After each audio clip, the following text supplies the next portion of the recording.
नमस्कार सर. तुम्ही आता नेवरगाव केंद्र प्राथमिक शाळेमध्ये आलात, तर तुम्ही इथं येण्याचं उद्दिष्ट काय आपले?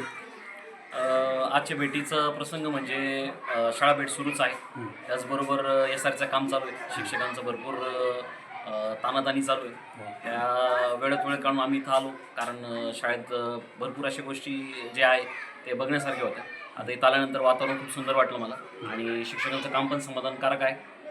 पुढील वाटचालीस मी सर्वांना शुभेच्छा देतो की पुढच्या वेळेस अजून याच्यापेक्षा काही जास्त प्रगती मला दिसण्यात यावी, एवढीच त्यांच्याकडून अपेक्षा करतो. आपण जे आलात, आपण कोणत्या हुद्द्यावर आहात? आता नवीन आलेले तुमचा हुद्दा कोणता आहे? मी सध्या मांजरी केंद्र इथं केंद्र प्रमुख म्हणून माझी नियुक्ती झालेली आहे आणि मागच्या 10 दिवसापूर्वीच मी इथं नियुक्त झालो.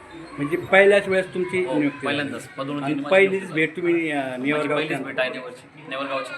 तर त्याच्यातून एक आमचा विषय पब्लिकचा असा येतो, जर शिक्षकावर जो भार पडतो हा जे मतदान केंद्राचा, गावठी भाषेमध्ये म्हणजे मतदान केंद्राचा, आणि शिक्षणापासून मुलं वंचित होतात हे साऱ्यांच्या लक्षात आहे.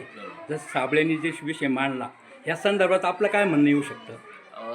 शासकीय कार्यक्रम असल्या कारणाने शिक्षणावरती बंधनकारच आहे. हो. आणि त्यामुळं जे शिक्षक जे आहे आमचे ते दोन्ही काम करत आहे. शाळेचे जे तासिक आहे ते पूर्ण करून आणि विपरीत जे काय टाईम आहे त्याच्यामध्ये यांच्यावर जो ताण पडतोय शिक्षकावर, जे शिक्षणाचा ताण पडतोच, हा पडायलाच पाहिजे, पण हा जो व्यतिरिक्त ताण पडतो याच्यापासून मुलं तर भवितव्य धोक्यात आहे किंवा नाही, असं काय वाटतं आपल्याला?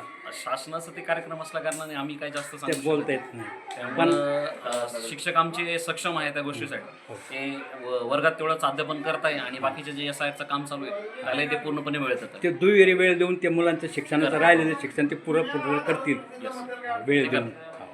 धन्यवाद सर, तुम्ही माहिती दिल्याबद्दल.